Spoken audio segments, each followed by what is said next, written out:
இன்சாப் கிளப்ல விழாவுக்கு வரும்போதெல்லாம் வந்து கவிதா தோழர் நம்மளை பற்றி என்ன சொல்லுவாங்க அப்படிங்கிறது தான் சினிமாக்காரங்களுடைய பெரிய எதிர்பார்ப்பாக இருக்கு. நன்றி தோழர். எல்லாருக்கும் வணக்கம். காலையிலேருந்து சட்டசபை லைவ் பார்த்து ஒரு 4-5 பாலகிருஷ்ணா படத்தை ஒரே நேரத்தில் பார்த்த மாதிரி ஹேங் ஓவரில் இருந்தேன்.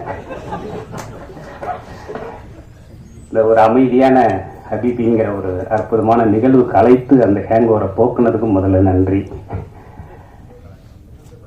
மீரா வந்து எனக்கு பல வருடங்களுக்கு முன்பு பழக்கம்.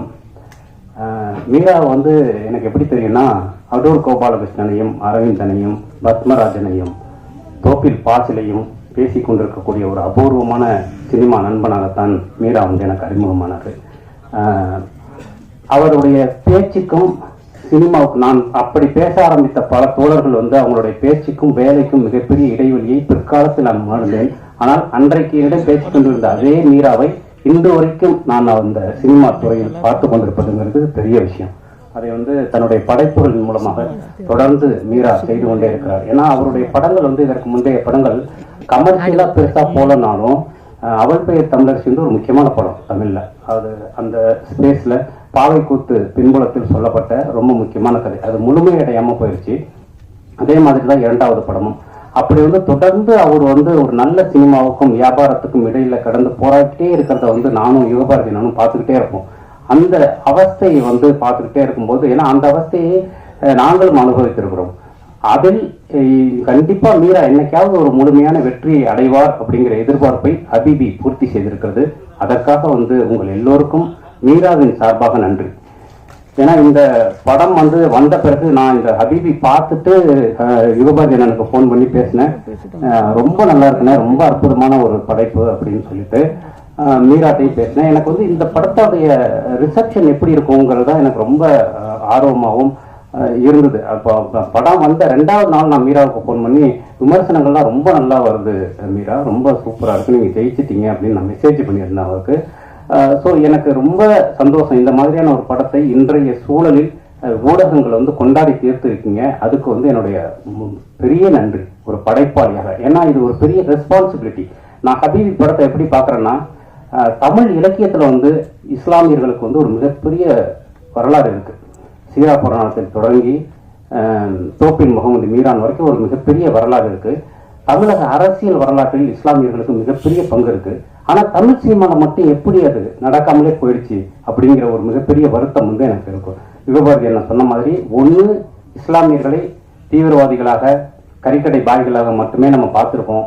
இல்லை அப்படின்னா கடைசி நேரத்தில் ரத்தம் சொட்ட சொட்ட நானும் இந்தியன் தாண்டா அப்படின்னு சாவுற ஒரு இஸ்லாமிய நான் பார்த்துருக்கோம். ஒன்று இழிவுபடுத்துவார்கள் அல்லது புனிதப்படுத்துவார்கள். இது ரெண்டுமே இல்லை.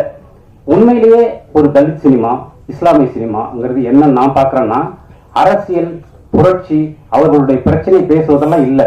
முதல்ல அவர்களை மனிதர்களாக காட்டுவது, அவர்களுடைய ஈஸ்தட்டிக்கை காட்டுவது, அவர்களுடைய உணர்வுகளை உண்மையாக காட்டுவது, அதுதான் உண்மையிலேயே ஒரு தலித் சினிமா, உண்மையிலேயே ஒரு இஸ்லாமிய சினிமா. மெட்ராஸ் ஏன் ஒரு முக்கியமான தலித் சினிமாவை பார்க்கப்படுது அப்படின்னா, அந்த படம் தான் முதலில் வட சென்னையை சேர்த்த ஒரு தலித்திய வாழ்க்கையை வந்து ரொம்ப ஈஸ்தட்டிக்கா காட்டின படம், ரொம்ப அழகியலோட காட்டின படம். ஒரு தலித்துக்கு ஒரு காதல் இருக்கும், அவனுக்கு ஒரு அம்மா இருக்கும், அவனுக்கு ஒரு அம்மா சென்டிமெண்ட் இருக்குன்னே எனக்கு தெரியாது. நாம பார்த்த 80களில் பார்த்த படங்கள் எல்லாம் அவங்க வந்து ஒரு பண்ணையார் வீட்டுல பின்னாடி தொழுவத்தில் இருப்பாங்க, அவங்களுக்கு ஒரு நெருக்கடி வரும் அப்படிங்கிறது மட்டும்தான். முதல்ல அவங்களுக்குள்ள இருக்கக்கூடிய சக மனிதனாக பார்ப்பதற்கு, அவர்களை மனிதர்களாக உங்கள் கண் முன் வந்து நிறுத்துகிற படைப்பு தான் உண்மையிலேயே அரசியல் சினிமா. அதை வந்து அன்னைக்கு மெட்ராஸ் செஞ்சது. அது வந்து ஒரு அழகியல் சினிமாவாக, அது ஒரு தலித் சினிமாவில் தொடக்கமாக இருந்தது. அப்படித்தான் நான் வந்து இந்த ஹபீபியை பார்க்குறேன். ஹபீபி வந்து இத்தனை வருடங்களுக்கு பிறகு இஸ்லாமிய வாழ்க்கையை, அதன் அழகியலை, அதன் மனிதத்தை, அதன் உறவுகளை நம் கண் முன்னாடி காட்டிய ஒரு படமா நிக்குது. அது மட்டும் இல்லாம ஒரு சினிமாவாகவும் வெற்றிகரமான சினிமாவா நிக்குது. எனக்கு ரொம்ப முக்கியமா இதோடைய வெற்றியை கொண்டாட வேணும்னு நினைக்கிறது என்னன்னா, இன்னைக்கு இந்த மாதிரியான ஒரு படத்தை எடுத்துட்டு போய் தயாரிப்பாளர்கிட்ட சொல்லி நம்ம எடுத்துட்டு வந்து திரையில கொண்டு வந்து வியாபாரத்துக்கு கொண்டு வரதுங்கிறது மிகப்பெரிய நெருக்கடியா இருக்கு. சுரேஷ் காமாட்சி தோழர் இங்க இருக்காரு. இன்னைக்கு வந்து நீங்க படம் ஒரு நம்மளை எப்படி அணுகிறாங்கிறது முக்கியமான விஷயம். 20 நிமிஷத்துக்கு ஒரு தடவை ரீல்ஸ் மூமெண்ட் வேணும் அப்படிங்கிறது தான் இன்னைக்கு இருக்கக்கூடிய ஒரு கோரிக்கையா இருக்கு. அது என்னடா ரீல்ஸ் மூமெண்ட் எனக்கு தெரியவே இல்லை.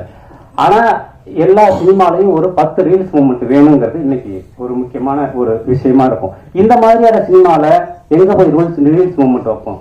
பட் நம்முடைய வாழ்க்கையே ஏராளமான ரீல்ஸ் மூமெண்ட்டுகள் இருக்கு. அப்படி ஒரு உண்மையான இலக்கியத்தை தமிழ் சினிமாவுக்கு கொண்டு வர்றதுங்கிறது இருக்கு இல்லையா, இதோடைய வெற்றி இன்னைய சூழலில் ரொம்ப முக்கியமான விஷயமா பார்க்குறேன். கார்த்திக் நேதா சொன்னது மாதிரி இவ்வளவு இரைச்சல்களுக்கு நடுவில் இந்த படம் ஜெயித்திருக்கிறது அப்படிங்கிறது ஒரு மிகப்பெரிய நம்பிக்கையாக நான் பார்க்கிறேன். சிறை படத்துல ஒரு காட்சி வரும், தமிழ் தோழர் எழுதின அந்த படத்துல. அந்த காட்சி இஸ்லாமியர்களை ஒரு பொது சமூகம் எப்படி பார்க்கிறது, எப்படி பார்க்க கூடாது அப்படிங்கிறது தான் அந்த ஒரு காட்சி. இந்த படம் எப்படி பார்க்கணும் அப்படிங்கறது சொல்லுது ஹபீப். அதுதான் இந்த படத்தின் மிக முக்கியமான வெற்றியாக நான் நினைக்கிறேன். இந்த படம் தமிழ் தோழர் சொன்ன மாதிரி ஒரு 100 வருடங்களுக்கு பிறகு ஒரு திறப்பை ஏற்படுத்தி இருக்கிறது. இந்த திறப்பிலிருந்து நிறைய நல்ல சினிமாக்கள், நிறைய சமூக சினிமாக்கள், நிறைய அழகியல் சினிமாக்கள், ஈரான் சினிமாக்கள் மாதிரி இங்க உருவாகணும். அதற்கென்று ஒரு வியாபாரம் உருவாகணும் நான் நினைக்கிறேன் ஓடிடி தளங்கள்ல. ஏன்னா இந்த மாதிரி படங்கள் இன்றைக்கு உலகம் முழுவதும் கொண்டாடப்படுது. இங்கதான் அதுக்கான ஒரு வியாபாரமே உருவாகாம இருக்கு. ஜாபர் பனாகி சமீபத்தில் எடுத்த ஒரு படம் அவ்வளவு பிரமாதமான ஒரு வெற்றியை உலகம் முழுவதும் கொண்டாடப்படுகிற வெற்றியை அடையுது. இங்க இருக்கு ஏன் அந்த மாதிரியான சினிமாவுக்கு ஒரு வியாபார தளம் அமைக்கப்படலைன்னு எனக்கு ரொம்ப வருத்தமா இருக்கு. ஏன்னா இன்னைக்கு ஓடிடியில இந்த மாதிரி படங்கள் பார்க்கறதுக்கு ஒரு மிகப்பெரிய மக்கள் கூட்டம் உருவாயிடுச்சு. ஆனா அது ஏன் மெயின் வியாபாரமா மாற மாட்டேங்குது? மறுபடி நாம் வன்முறையை தூண்டக்கூடிய, நம்முடைய ஆபாசத்தை தூண்டக்கூடிய அதற்கான வியாபார தளங்களையே நாம் உருவாக்கிக்கிட்டே இருக்குமே. அது ஏன்னா தொடர்ந்து முதலாளிகள் இதை செய்து கொண்டிருக்கிறார்கள். மக்களுக்கும் முதலாளிகளுக்குமே ஒரு பெரிய கேப் இருக்கு. முதலாளிகள் உருவாக்கக்கூடிய சந்தையில் எந்த பொருள் இருக்கிறதோ அதன் பின்னாலேயே நாம் ஓடக்கூடியவர்களாக நம்ம மாற்றி வைத்திருக்கிறார்கள். அதை உடைத்து இந்த மாதிரியான படங்களுக்கு ஒரு மிகப்பெரிய வியாபார தளம் உருவாகணும்னு நான் கேட்டுக்கிறேன். அதையும் இந்த ஹபீபி மாதிரியான படைப்புகள் தொடர்ந்து செய்யும் நினைக்கிறேன். மீரா தோழர், நீங்க வெற்றி பெற்று விட்டீர்கள். சாதாரணமான சினிமா வெற்றி அல்ல இது ஒரு வரலாற்று வெற்றி. இந்த படத்துல ரொம்ப முக்கியமா பேச வேண்டிய இன்னொரு நபர் கஸ்தூரி ராஜா சார். ரொம்ப அபாரமான ஒரு நடிப்பு சார். ஏன்னா இந்த படத்துல நான் திருவாரூர் மாவட்டத்துல என்னுடைய ஊர் சரிபாதி இஸ்லாமியர்கள் கொண்ட ஒரு ஊர். அதனால இஸ்லாமியர்களின் வாழ்க்கை என்னுடைய தோழர்கள் நிறைய பேர் இஸ்லாமியர்கள். அதை நான் தொடர்ந்து பார்த்தேன். அப்படி ஒரு உண்மையிலேயே ஒரு இஸ்லாமிய தந்தையை பார்த்ததை போலவே இருந்தது. உங்களை பார்க்கும்போது ரொம்ப ஆச்சரியமான ஒரு உருமாற்றம்.